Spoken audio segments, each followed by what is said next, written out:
ನಿಮ್ಮ ಜೋರಾದ ಚಪ್ಪಾಳೆಯೊಂದಿಗೆ ಸ್ವಾಗತಿಸಿ ಸನ್ಮಾನ್ಯ ಮುಖ್ಯಮಂತ್ರಿಗಳಾದ ಶ್ರೀ ಸಿದ್ದರಾಮಯ್ಯ ಅವರನ್ನ. Honourable chief minister of Karnataka Shri Siddaramaiah. ಈ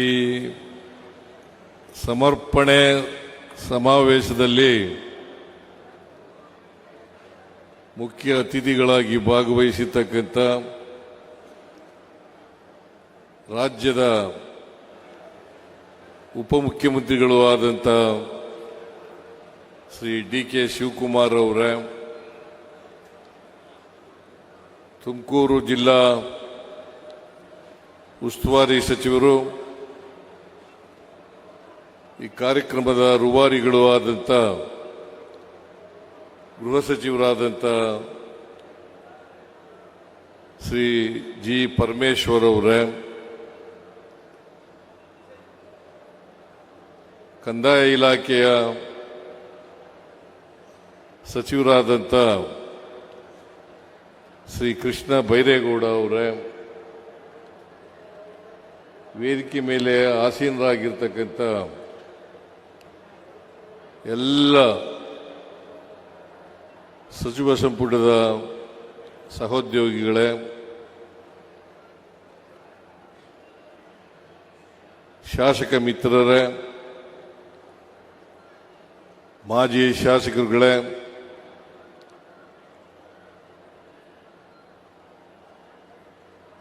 ಬೋರ್ಡ್ ಕಾರ್ಪೊರೇಷನ್ನ ಎಲ್ಲ ಅಧ್ಯಕ್ಷರುಗಳೇ, ಕಾಂಗ್ರೆಸ್ ಪಕ್ಷದ ಅಧ್ಯಕ್ಷರೇ, ಮುಖಂಡರುಗಳೇ,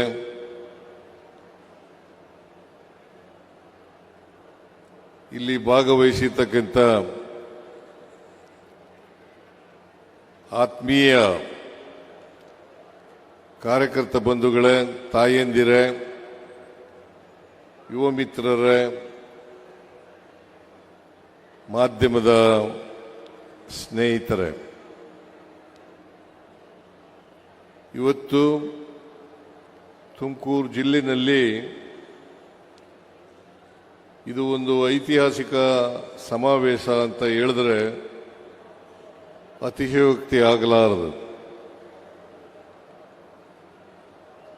ಇಷ್ಟೊಂದು ದೊಡ್ಡ ಪ್ರಮಾಣದಲ್ಲಿ ಸಮಾವೇಶವನ್ನು ಸಂಘಟನೆ ಮಾಡಿದಂಥ ಡಾಕ್ಟರ್ ಜಿ. ಪರಮೇಶ್ವರ್ ಅವರಿಗೆ, ಜಿಲ್ಲೆಯ ಎಲ್ಲ ಶಾಸಕರುಗಳಿಗೆ, ಮಾಜಿ ಶಾಸಕರುಗಳಿಗೆ, ಅಧ್ಯಕ್ಷರಿಗೆ, ಜಿಲ್ಲೆಯ ಎಲ್ಲ ಅಧಿಕಾರಿ ಸ್ನೇಹಿತರಿಗೆ ನಾನು ಮೊದಲಲ್ಲಿ ಧನ್ಯವಾದಗಳನ್ನು ಹೇಳಲಿಕ್ಕೆ ಬಯಸ್ತಾ ಇದ್ದೇನೆ.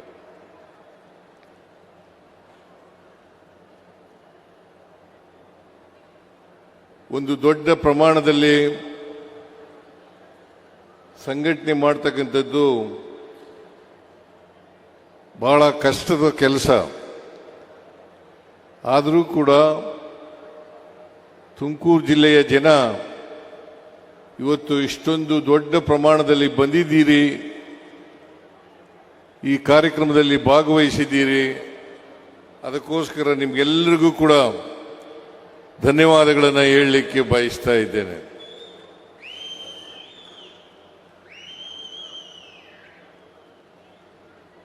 ಡಾಕ್ಟರ್ ಪರಮೇಶ್ವರ್ ಅವರು ಅವರೇ ಸ್ವತಃ ನಮ್ಮ ಸರ್ಕಾರಕ್ಕೆ 3 ವರ್ಷ ತುಂಬುತ್ತಾ ಇದೆ. 3 ವರ್ಷದ ಕಾರ್ಯಕ್ರಮವನ್ನು ತುಮಕೂರಿನಲ್ಲಿ ಮಾಡ್ತೇನೆ ಅಂತ ಹೇಳಿದರು.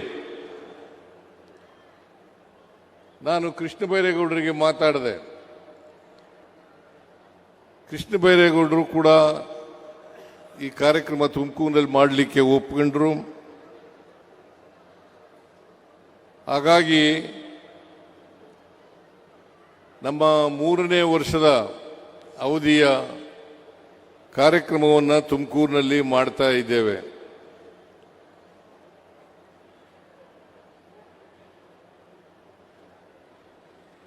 ಇವತ್ತು ತುಮಕೂರಿನಲ್ಲಿ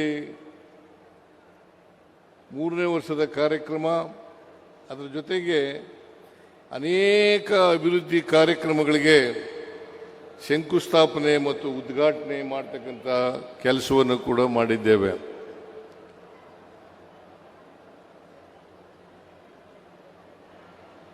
ಇವತ್ತು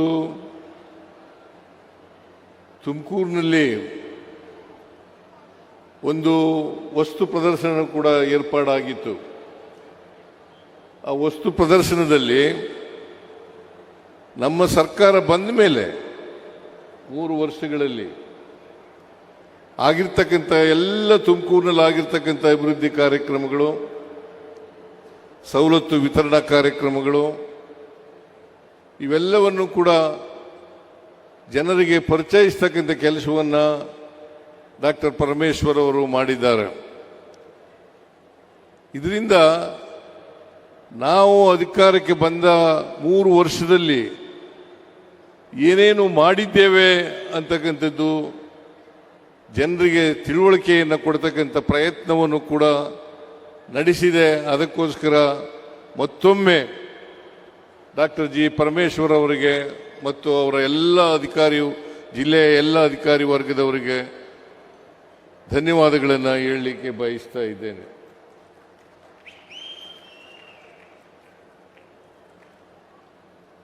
ನಾಳೆಗೆ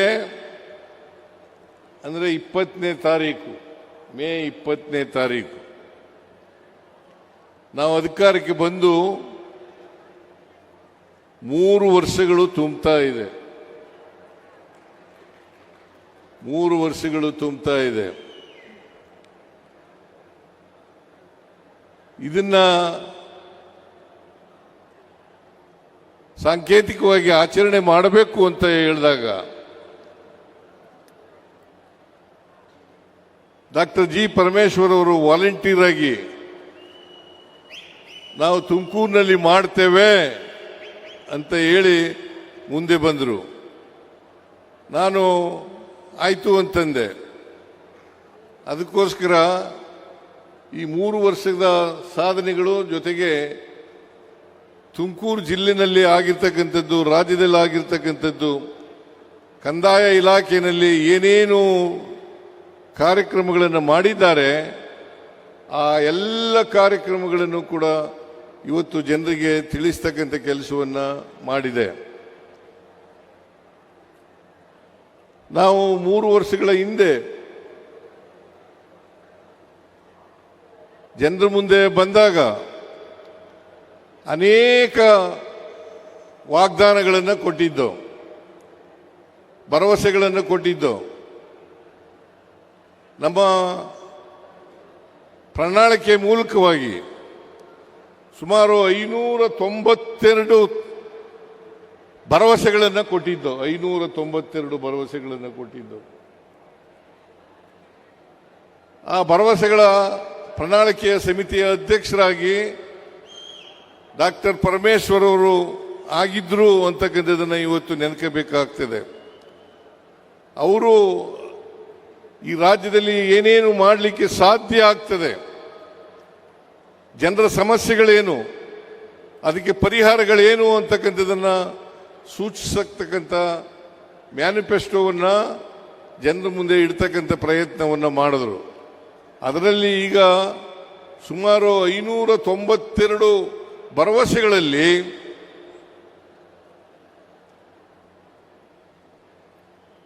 250ಕ್ಕೂ ಹೆಚ್ಚು ಭರವಸೆಗಳನ್ನು ಈಡೇರಿಸಿದ್ದೀವಿ. 250ಕ್ಕೂ ಹೆಚ್ಚು ಭರವಸೆಗಳನ್ನು ಈಡೇರಿಸಿದ್ದೀವಿ. ಉಳಿದ ಭರವಸೆಗಳನ್ನು ಕೂಡ ನಾವು ಈಡೇರಿಸ್ತೇವೆ ಅಂತಕ್ಕಂಥ ಮಾತುಗಳನ್ನು ಈ ಸಂದರ್ಭದಲ್ಲಿ ಹೇಳಲಿಕ್ಕೆ ಬಯಸ್ತಾ ಇದ್ದೇನೆ. ನಮ್ಮ ಸರ್ಕಾರ ಯಾವಾಗಲೂ ಕೂಡ ನುಡಿದಂತೆ ನಡೀತಕ್ಕಂಥ ಸರ್ಕಾರ.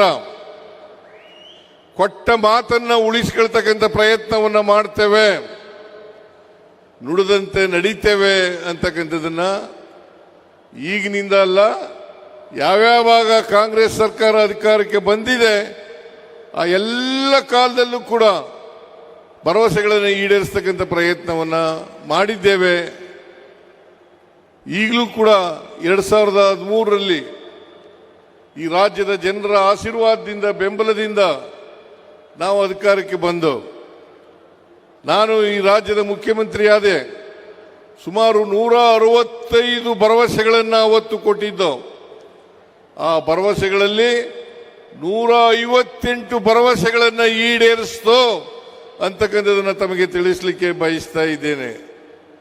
ಅದಲ್ಲದೆ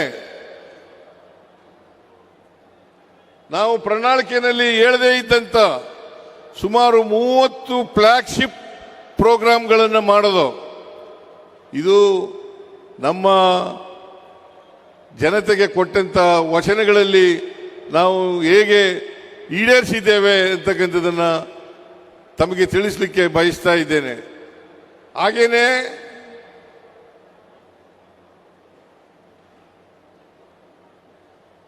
ಎಲ್ಲ ಕಾರ್ಯಕ್ರಮಗಳನ್ನು ಸುಮಾರು 5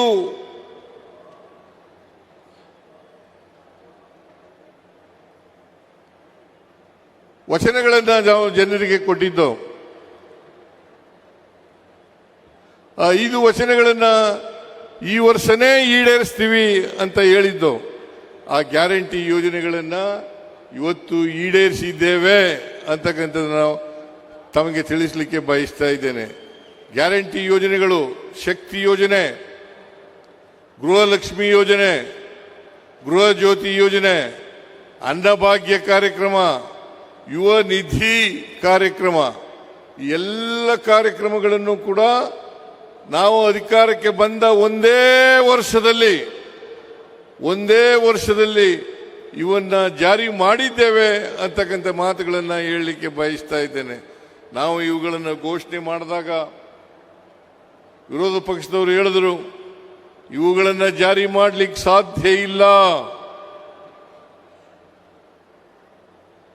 ಈ ದೇಶದ ಪ್ರಧಾನಮಂತ್ರಿ ಆದಿಯಾಗಿ ಅವರೂ ಕೂಡ ಹೇಳಿದ್ರು ಇವನ್ನ ಜಾರಿ ಮಾಡಲಿಕ್ಕೆ ಸಾಧ್ಯ ಇಲ್ಲ.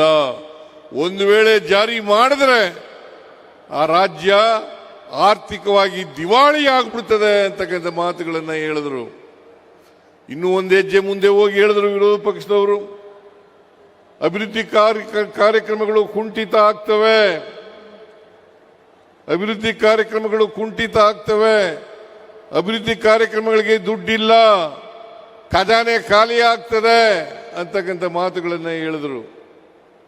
ನಾವು ಇವತ್ತು ಎಲ್ಲ ಗ್ಯಾರಂಟಿ ಯೋಜನೆಗಳನ್ನು ಜಾರಿ ಮಾಡಿ ಜನತೆಗೆ ಕೊಟ್ಟಿದ್ದಂಥ ಪ್ರಣಾಳಿಕೆಯಲ್ಲಿ ಹೇಳಿದ್ದಂಥ ಭರವಸೆಗಳನ್ನು ಕೂಡ ಈಡೇರಿಸಿ ಈ ರಾಜ್ಯದ ಅಭಿವೃದ್ಧಿಯನ್ನು ಮಾಡಿದ್ದೇವೆ ಅಂತಕ್ಕಂಥ ಮಾತುಗಳನ್ನು ಹೇಳಲಿಕ್ಕೆ ಬಯಸ್ತಾ ಇದ್ದೇನೆ. ಇವತ್ತು ನಾವು ಅಧಿಕಾರಕ್ಕೆ ಬಂದ ಮೇಲೆ ಒಂದೇ ತಿಂಗಳಲ್ಲಿ ಅಧಿಕಾರಕ್ಕೆ ಬಂದದು 20ನೇ ತಾರೀಕು, ಮೇ 20ನೇ ತಾರೀಕು, ಜೂನ್ 11ನೇ ತಾರೀಕಿಗೆ ಶಕ್ತಿ ಯೋಜನೆಯನ್ನು ಜಾರಿ ಮಾಡೋದು. ಜುಲೈ ತಿಂಗಳಲ್ಲಿ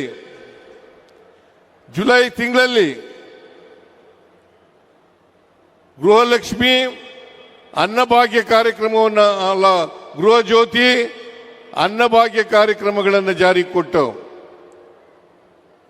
ಆಗಸ್ಟ್ ತಿಂಗಳಲ್ಲಿ ಮೈಸೂರಿನಲ್ಲಿ ಗೃಹಲಕ್ಷ್ಮಿ ಯೋಜನೆಯನ್ನು ಜಾರಿ ಕೊಟ್ಟು, ಶಿವಮೊಗ್ಗದಲ್ಲಿ ಯುವ ನಿಧಿ ಕಾರ್ಯಕ್ರಮವನ್ನು ಜಾರಿ ಮಾಡಿದು. ಆದ್ರಿಂದ ನಾವು ಕೊಟ್ಟಂತೆ ನಡ್ಕೊಂಡಿದ್ದೇವೆ ಅಂತಕ್ಕಂಥ ಮಾತುಗಳನ್ನು ಇವತ್ತು ಹೇಳಲಿಕ್ಕೆ ಬಯಸ್ತಾ ಇದ್ದೇನೆ. ಸುಮಾರು 1,40,000ಕ್ಕೂ ಹೆಚ್ಚು ಕೋಟಿ ರೂಪಾಯಿಗಳನ್ನು ಈ ಗ್ಯಾರಂಟಿ ಯೋಜನೆಗಳಿಗೆ ಖರ್ಚು ಮಾಡಿದ್ದೇವೆ. 1,40,000 ಕೋಟಿಗೂ ಹೆಚ್ಚು ಹಣವನ್ನು ಗ್ಯಾರಂಟಿ ಯೋಜನೆಗಳಿಗೆ ಖರ್ಚು ಮಾಡಿದ್ದೇವೆ. ಇದರಿಂದ ನಮ್ಮ ನಾವು ಜನರಿಗೆ ಏನು ಹೇಳಿದ್ದೋ, ನಾವು ಸಂವಿಧಾನದ ರೀತಿಯ ನಡ್ಕೊಳ್ತೇವೆ. ಬಾಬಾ ಸಾಹೇಬ್ ಅಂಬೇಡ್ಕರ್ ಅವರು ಸಂವಿಧಾನ ರಚನಾ ಸಭೆಯಲ್ಲಿ ಒಂದು ಮಾತನ್ನ ಹೇಳಿದ್ರು.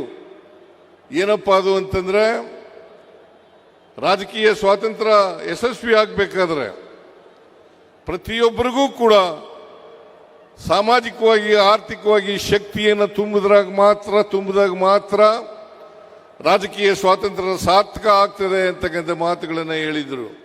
ಅದರಂತೆ ನಾವು ಇವತ್ತು ಸಮಾಜದಲ್ಲಿರ್ತಕ್ಕಂಥ ಯಾವುದೇ ಭೇದ ಭಾವ ಮಾಡದೇನೆ, ಅದು ಹಿಂದೂಗಳಿರಲಿ, ಕ್ರಿಶ್ಚಿಯನ್ರಿರಲಿ, ಮುಸಲ್ಮಾನರಿರಲಿ, ಬೌದ್ಧರಿರಲಿ, ಜೈನರಿರಲಿ, ಎಲ್ಲ ಜಾತಿಯ ಜನ, ಎಲ್ಲ ಧರ್ಮದ ಜನ, ಎಲ್ಲರಿಗೂ ಕೂಡ ಎಲ್ಲ ಜಾತಿ ಧರ್ಮದಲ್ಲಿರ್ತಕ್ಕಂಥ ಬಡವರು, ಈ ಬಡವರಿಗೆ ಆರ್ಥಿಕವಾಗಿ ಸಾಮಾಜಿಕವಾಗಿ ಶಕ್ತಿ ತುಂಬತಕ್ಕಂಥ ಕೆಲಸವನ್ನು ಮಾಡಿದ್ದೇವೆ. ಯಾವುದೇ ರಾಜಕೀಯ ಇದರಲ್ಲಿ ಮಾಡಿಲ್ಲ. ಭಾರತೀಯ ಜನತಾ ಪಕ್ಷದವ್ರ ರೀತಿಯಲ್ಲಿ ವಿಷ ಹಿಂಡ್ತಕ್ಕಂಥ ದ್ವೇಷದ ಬೆಂಕಿಯನ್ನು ಹಾಕ್ತಕ್ಕಂಥ ಕೆಲಸವನ್ನು ನಾವು ಮಾಡಲಿಲ್ಲ. ಅವರು ಇವತ್ತು ಅಧಿಕಾರದಲ್ಲಿ ಇರ್ತಕ್ಕಂಥದ್ದು ದ್ವೇಷವನ್ನ ಹಚ್ಚಿ, ಬೆಂಕಿ ಹಚ್ಚಿ, ಹಿಂದೂ ಮುಸ್ಲಿಂ ಗಲಾಟೆಯನ್ನು ಮಾಡಿಸಿ ಅಧಿಕಾರಕ್ಕೆ ಬಂದಿದ್ದಾರೆ ಅಂತಕ್ಕಂಥ ಮಾತುಗಳನ್ನು ಹೇಳಲಿಕ್ಕೆ ಬಯಸ್ತಾ ಇದ್ದೇನೆ. ಇವತ್ತು ಅಧಿಕಾರಕ್ಕೋಸ್ಕರವಾಗಿ ಏನೆಲ್ಲ ಬಿಜೆಪಿಯವರು ಮಾಡ್ತಾರೆ ಅಂತಕ್ಕಂಥದ್ದನ್ನ ನಾನು ಹೇಳಲಿಕ್ಕೆ ಹೋಗಲ್ಲ. ನಿಮಗೆಲ್ಲ ಗೊತ್ತಾಗಿದೆ ಅಂತಕ್ಕಂಥದ್ದು ನನ್ನ ಭಾವನೆ. ನರೇಂದ್ರ ಮೋದಿಯವರು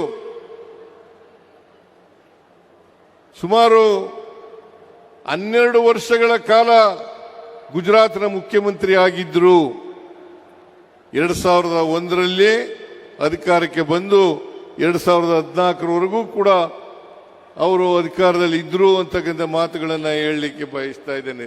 ಸುಮಾರು 35 ವರ್ಷ ಗುಜರಾತ್ನಲ್ಲಿ ಭಾರತೀಯ ಜನತಾ ಪಕ್ಷದವರು ಅಧಿಕಾರದಲ್ಲಿ ಇದ್ದಾರೆ. ಎಲ್ಲ ಕಡೆ ಪ್ರಚಾರ ಮಾಡಿದ್ರು. ಇಲ್ಲಿ ಯಡಿಯೂರಪ್ಪನವರು, ಅಶೋಕ್ ಅವರು, ಬಸವರಾಜ ಬೊಮ್ಮಾಯಿ ಅವರು, ವಿಜೇಂದ್ರ ಅವರು ಗುಜರಾತ್ ಮಾದರಿ ಸರ್ಕಾರ ಅಂತೇಳಿ ಪ್ರಚಾರವನ್ನು ಮಾಡಿದ್ರು. ಗುಜರಾತ್ನಲ್ಲಿ ಇವತ್ತು ಏನಾಗ್ತಾ ಇದೆ ಅಂತಕ್ಕಂಥದ್ದನ್ನು ನೋಡಲಿಕ್ಕೆ ಸಾಧ್ಯ ಆಗ್ತದೆ. 35 ವರ್ಷಗಳ ಕಾಲ ಅಧಿಕಾರದಲ್ಲಿದ್ದರೂ ಕೂಡ ಗುಜರಾತ್ನ ಅಭಿವೃದ್ಧಿ ಆಗಿಲ್ಲ ಅಂತಕ್ಕಂಥ ಮಾತುಗಳನ್ನು ಹೇಳಲಿಕ್ಕೆ ಬಯಸ್ತಾ ಇದ್ದೇನೆ. ಬಿಜೆಪಿಯವರಿಗೆ ನಾಚಿಕೆ ಆಗಬೇಕು. ಇತ್ತೀಚೆಗೆ 2026 ಮೇ ಮೊದಲನೇ ವಾರದಲ್ಲಿ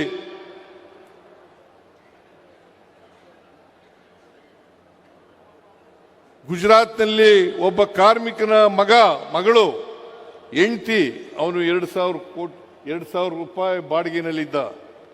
2,000 ರೂಪಾಯಿ ಬಾಡಿಗೆನಲ್ಲಿದ್ದಂಥ ವ್ಯಕ್ತಿ ಬಾಡಿಗೆ ಕೊಡಕ್ಕಾಗಲಿಲ್ಲ. ಬಾಡಿಗೆ ಕೊಡಲೇ ಇದ್ದದಕ್ಕೆ ಮನೆ ಮಾಲೀಕ ಆ ಹೆಂಡತಿ ಮತ್ತು ಮಗಳನ್ನ, 13 ವರ್ಷದ ಮಗಳನ್ನ ಅತ್ಯಾಚಾರ ಮಾಡತಕ್ಕಂಥ ಕೆಲಸವನ್ನ ಗುಜರಾತ್ನಲ್ಲಿ ಮಾಡಿದ್ದಾರೆ.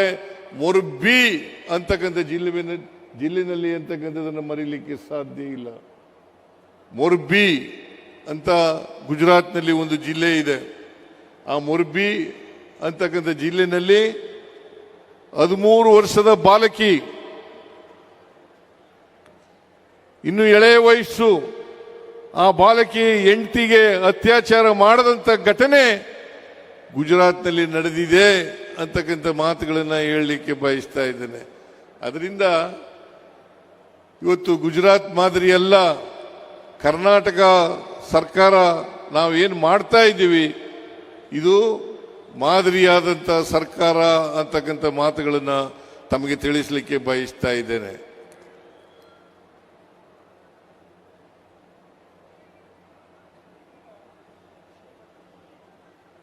ಈ ನರೇಂದ್ರ ಮೋದಿಯವರು 2014ರಲ್ಲಿ ಪ್ರಧಾನಮಂತ್ರಿ ಆದರು.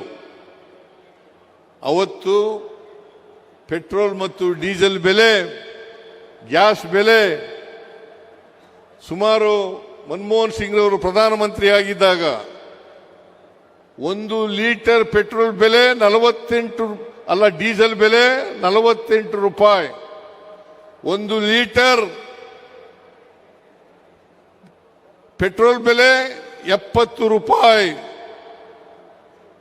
ಒಂದು ಗ್ಯಾಸ್ ಸಿಲಿಂಡರ್, ಮನೆ ಬಳಕೆಗೆ ಮಾಡತಕ್ಕಂಥ ಸಿಲಿಂಡರ್ 414 ರೂಪಾಯಿ.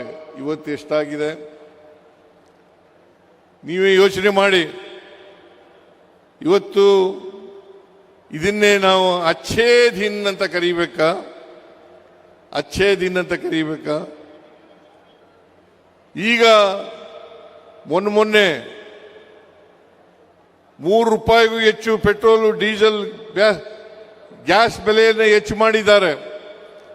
ಇದಕ್ಕೆ ಕಾರಣ ಏನು ಅಂತಂದ್ರೆ, ಕೊಡ್ತಾ ಇರತಕ್ಕಂಥ ಕಾರಣ, ಅಲ್ಲಿ ಯುದ್ಧ ನಡೀತಾ ಇದೆ. ಇದೇ ನರೇಂದ್ರ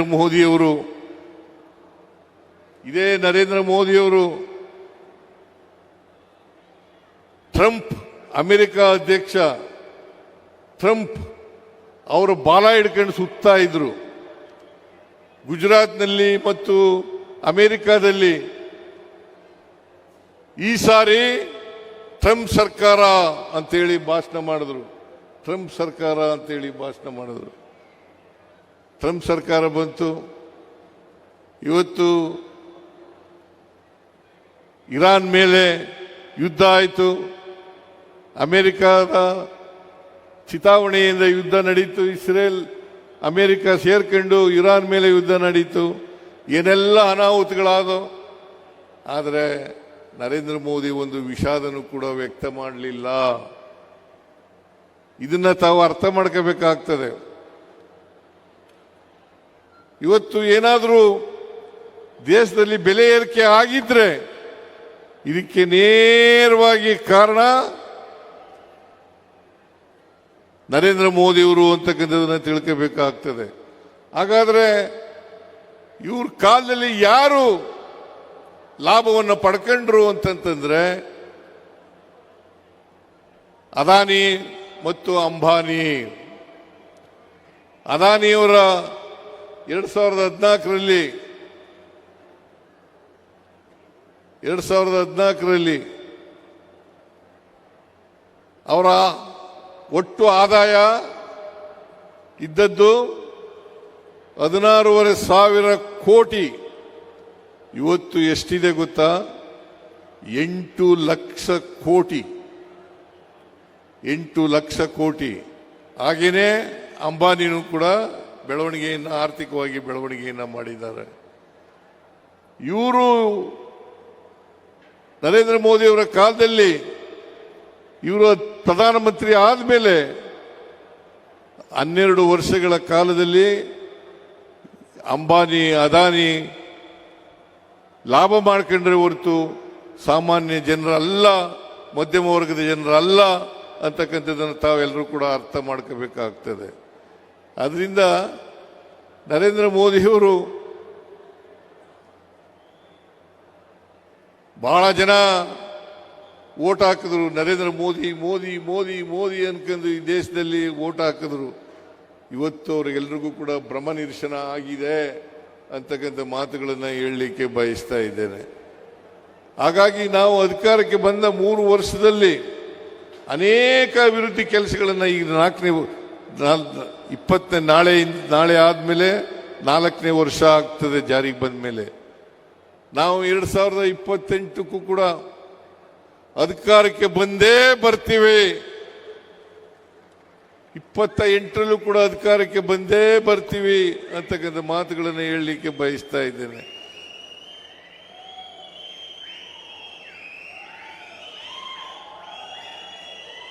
ಬರ್ತೀವಿ ಅಲ್ವಾ?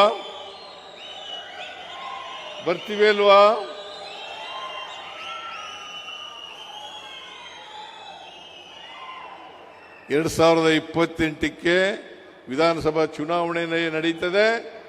ಆಗ ಮತ್ತೆ ಕಾಂಗ್ರೆಸ್ ಅಧಿಕಾರಕ್ಕೆ ಬರ್ತದೆ. ಈ ರಾಜ್ಯದ ಅಭಿವೃದ್ಧಿ ಸರ್ವತೋಮುಖವಾದಂಥ ಅಭಿವೃದ್ಧಿಯನ್ನ ಮಾಡ್ತಕ್ಕಂಥ ಕೆಲಸವನ್ನ ಮಾಡ್ತೇವೆ ಅಂತಕ್ಕಂಥ ಮಾತುಗಳನ್ನು ಹೇಳಲಿಕ್ಕೆ ಬಯಸ್ತಾ ಇದ್ದೇನೆ. 28ರಲ್ಲಿ ನಾವು ಕೊಡ್ತಕ್ಕಂಥ ಪ್ರಣಾಳಿಕೆ, ಆ ಪ್ರಣಾಳಿಕೆ ಈ ರಾಜ್ಯದ ಆರ್ಥಿಕವಾಗಿ ಸಾಮಾಜಿಕವಾಗಿ ಬೆಳವಣಿಗೆಗೆ ಮತ್ತು ಎಲ್ಲ ಜನರು ಕೂಡ ಶಕ್ತಿ ಕೊಡ್ತಕ್ಕಂಥ ಕೆಲಸವನ್ನು ನಾವು ಮಾಡ್ತೇವೆ ಅಂತಕ್ಕಂಥ ಮಾತುಗಳನ್ನು ಈ ಸಂದರ್ಭದಲ್ಲಿ ಹೇಳಲಿಕ್ಕೆ ಬಯಸ್ತಾ ಇದ್ದೇನೆ. ನಮ್ಮ ಉದ್ದೇಶ ಕರ್ನಾಟಕ ರಾಜ್ಯವನ್ನ ಸರ್ವ ಜನಾಂಗದ ಶಾಂತಿಯ ತೋಟವನ್ನಾಗಿ ಮಾಡಬೇಕು. ಕುವೆಂಪು ಅವರು ಹೇಳಿದರು ಸರ್ವ ಜನಾಂಗದ ಶಾಂತಿಯ ತೋಟ ಅಂತೇಳಿ. ಆ ರೀತಿಯಾಗಿ ಮಾಡಬೇಕು. ನಮ್ಮ ಸಂವಿಧಾನದ ಮೂಲ ತತ್ವಗಳೇನಪ್ಪ ಅಂತಂದ್ರೆ ಸ್ವಾತಂತ್ರ್ಯ, ಸಮಾನತೆ, ಭ್ರಾತೃತ್ವ. ಇದು ನಮ್ಮ ಮಂತ್ರಗಳು ಅಂತಕ್ಕಂಥ ಮಾತುಗಳನ್ನು ಹೇಳಲಿಕ್ಕೆ ಬಯಸ್ತಾ ಇದ್ದೇನೆ. ಅದರಿಂದ ಕರ್ನಾಟಕ ರಾಜ್ಯದಲ್ಲಿ ನಾವು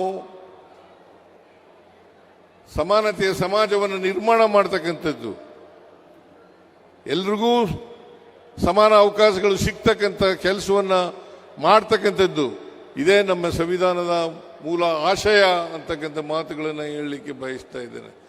ನಮ್ಮ ಮೂಲ ಆಶಯವಾದಂಥ ಸರ್ವ ಜನಾಂಗಕ್ಕೂ ಸರ್ವರ ಸಮಬಾಳು ನಮ್ಮ ಉದ್ದೇಶ ಅಂತಕ್ಕಂಥ ಮಾತುಗಳನ್ನು ಈ ಸಂದರ್ಭದಲ್ಲಿ ಹೇಳಿ, ನಾನು ಈ ದಿಕ್ಕಿನಲ್ಲಿ ಇನ್ನೂ 2 ವರ್ಷ ಅವಧಿ ಇದೆ. ಈ 2 ವರ್ಷದಲ್ಲಿ ನಾವು ಅನೇಕ ನಮ್ಮ ಎಲ್ಲ ಭರವಸೆಗಳನ್ನು ಈಡೇರಿಸ್ತೇವೆ ಅಂತಕ್ಕಂಥ ಮಾತುಗಳನ್ನು ಹೇಳಲಿಕ್ಕೆ ಬಯಸ್ತಾ ಇದ್ದೇನೆ. ಬಹುತೇಕವಾಗಿ ಇವತ್ತು ನಾವು ಈ ಎಲ್ಲ ಕಾರ್ಯಕ್ರಮಗಳನ್ನು 3 ವರ್ಷದ ಕಾರ್ಯಕ್ರಮಗಳನ್ನು ಮಾಡಿದ ಮೇಲೆ, ಗ್ಯಾರಂಟಿ ಯೋಜನೆಗಳನ್ನು ಜಾರಿ ಕೊಟ್ಟ ಮೇಲೆ ಕರ್ನಾಟಕದಲ್ಲಿ ನಾವು ವ್ಯಕ್ತಿ ವರಮಾನ ಇದೆಯಲ್ಲ, ಒಬ್ಬ ಅದರಲ್ಲಿ ಇಡೀ ದೇಶದಲ್ಲೇ ನಾವು ಮೊದಲನೇ ಸ್ಥಾನದಲ್ಲಿ ಇದ್ದೇವೆ ಅಂತಕ್ಕಂಥ ಮಾತುಗಳನ್ನು ಹೇಳಲಿಕ್ಕೆ ಬಯಸ್ತಾ ಇದ್ದೇನೆ. ಅದರಿಂದ ಈಗ ನೋಡಬೇಕು,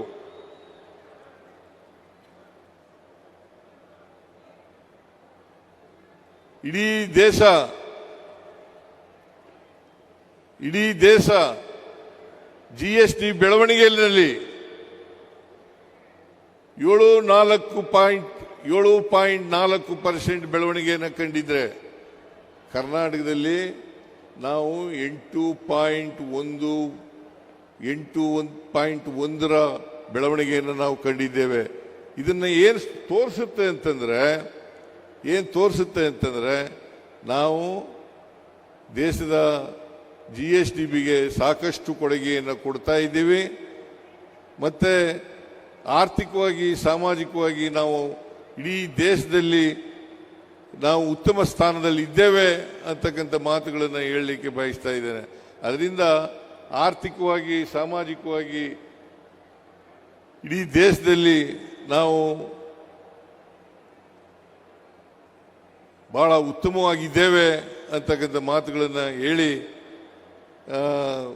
ಬಿಜೆಪಿಯವರು ಏನು ಪ್ರಚಾರ ಮಾಡ್ತಾ ಇದ್ದಾರೆ, ಅಪಪ್ರಚಾರ ಮಾಡ್ತಾ ಇದ್ದಾರೆ ನಮ್ಮ ಮೇಲೆ, ಆ ಅಪಪ್ರಚಾರಗಳಿಗೆಲ್ಲ ಕೂಡ ಸುಳ್ಳು ರಾಜಕೀಯಕ್ಕೋಸ್ಕರ ಮಾಡ್ತಾ ಇದ್ದಾರೆ ಅಂತಕ್ಕಂಥ ಮಾತುಗಳನ್ನು ಹೇಳಲಿಕ್ಕೆ ಬಯಸ್ತಾ ಇದ್ದೇನೆ. ಅದರಿಂದ ಮಕ್ಕಳುಗಳಿಗೆ ಅನುಕೂಲ ಆಯ್ತಲ್ಲ, ನೀಟ್ ಎಕ್ಸಾಮ್ದು ಅದು ನಾನು ಸ್ವಲ್ಪ ಹೇಳಿ. ಮತ್ತೆ ಇವರು 2 ಕೋಟಿ ಉದ್ಯೋಗ ಕೊಡ್ತೀವಿ ಅಂತ ಹೇಳಿದ್ರು, ಅದರಲ್ಲಿ ನಿರುದ್ಯೋಗಿ ಯುವಕರಿದ್ದಾರೆ. ಇತ್ತೀಚೆಗೆ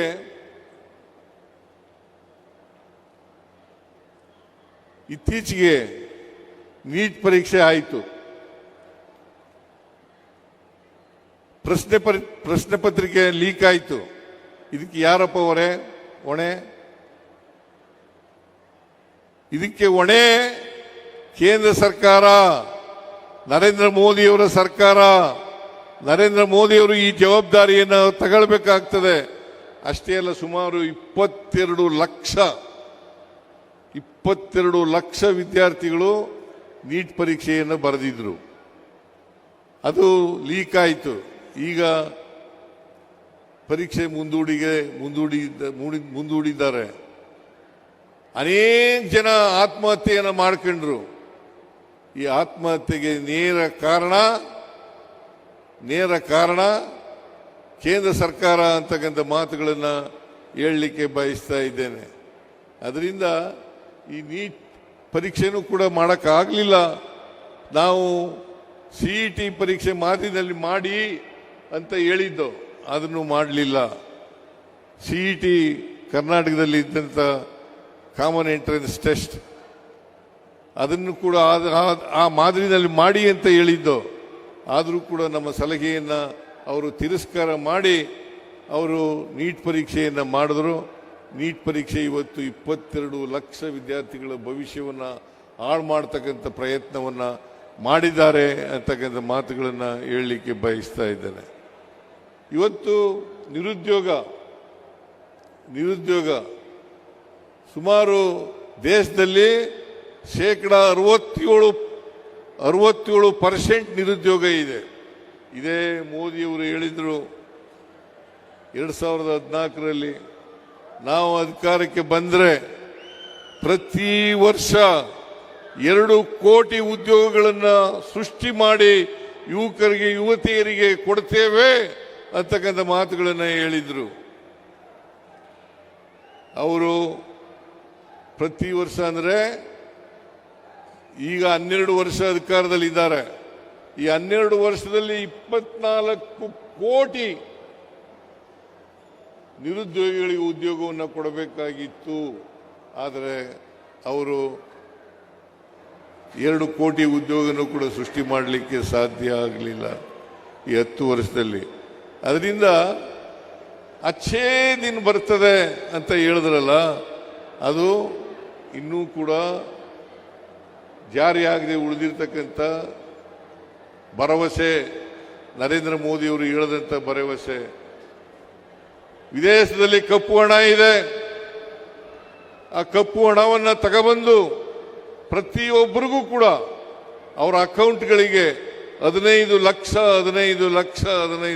ಕೊಡ್ತೀವಿ ಅಂತ ಹೇಳಿದ್ರು.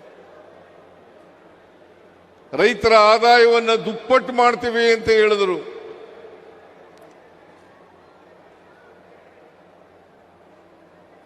ಆದರೆ ಏನು ಮಾಡಲಿಲ್ಲ. ನರೇಂದ್ರ ಮೋದಿಯವರು ಸಂಪೂರ್ಣವಾಗಿ ವಿಫಲರಾಗಿದ್ದಾರೆ. ಅವರು ಎಷ್ಟು ಸಾಲ ಮಾಡಿದ್ದಾರೆ, ಈಗ ನಮ್ಮ ಮೇಲೆ ಸಾಲ ಮಾಡಿದ್ದಾರೆ ಅಂತೇಳಿ JDSನವರು, BJPಯವರು, RSSನವರು ಹೇಳ್ತಾ ಇದ್ದಾರೆ. ಅವರು ಎಷ್ಟು ಸಾಲ ಮಾಡಿದ್ದಾರೆ? ನರೇಂದ್ರ ಮೋದಿಯವರು ಅಧಿಕಾರಕ್ಕೆ ಬಂದಾಗ ಒಟ್ಟು ಸಾಲ ದೇಶದ ಮೇಲೆ ಇದ್ದದ್ದು ಸ್ವಾತಂತ್ರ್ಯ ಬಂತವಿಂದ 53,11,000 ಕೋಟಿ. 53,11,000 ಕೋಟಿ. ಇವತ್ತು 220 ಲಕ್ಷ ಕೋಟಿ ಸಾಲವನ್ನು ಮಾಡಿದ್ದಾರೆ. 220 ಲಕ್ಷ ಕೋಟಿಯನ್ನು ಮಾಡಿದ್ದಾರೆ. ಅದರಿಂದ ಈ ದೇಶವನ್ನು ಆರ್ಥಿಕವಾಗಿ ಹಾಳುಗೆಡವಿ ಹಿಂದೂ ಮುಸ್ಲಿಂ ಮಧ್ಯೆ ಬೆಂಕಿ ಹಚ್ಚಿ ದೇಶವನ್ನು ಇಬ್ಬಾಗ ಮಾಡ್ತಕ್ಕಂಥ ಪ್ರಯತ್ನವನ್ನು, ಸಮಾಜವನ್ನು ಇಬ್ಬಾಗ ಮಾಡ್ತಕ್ಕಂಥ ಪ್ರಯತ್ನವನ್ನು ಮಾಡ್ತಾ ಇದ್ದಾರೆ.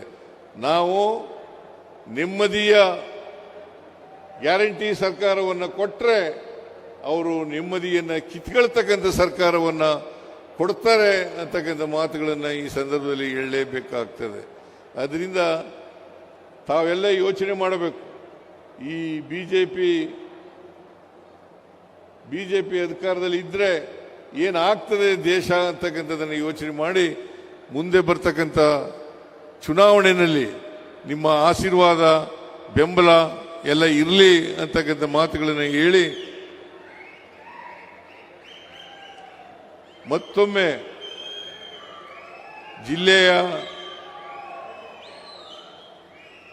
ಉಸ್ತುವಾರಿ ಸಚಿವರಿಗೆ ಮತ್ತೆ ಅವ್ರ ಜೊತೆಯಲ್ಲಿ ಕೆಲಸ ಮಾಡಿದಂಥ ಎಲ್ಲ ಶಾಸಕರಿಗೆ, ಅಧಿಕಾರಿಗಳಿಗೆ ಧನ್ಯವಾದಗಳನ್ನು ಸರ್ಕಾರದ ವತಿಯಿಂದ ಹೇಳಿ ಕೃಷ್ಣ ಬೈರೇಗೌಡರಿಗೂ ಕೂಡ ಧನ್ಯವಾದಗಳನ್ನು ಹೇಳಿ ನನ್ನ ಮಾತುಗಳನ್ನು ಮುಗಿಸ್ತೇನೆ. ಜೈ ಹಿಂದ್, ಜೈ ಕರ್ನಾಟಕ, ಜೈ ಸಂವಿಧಾನ್.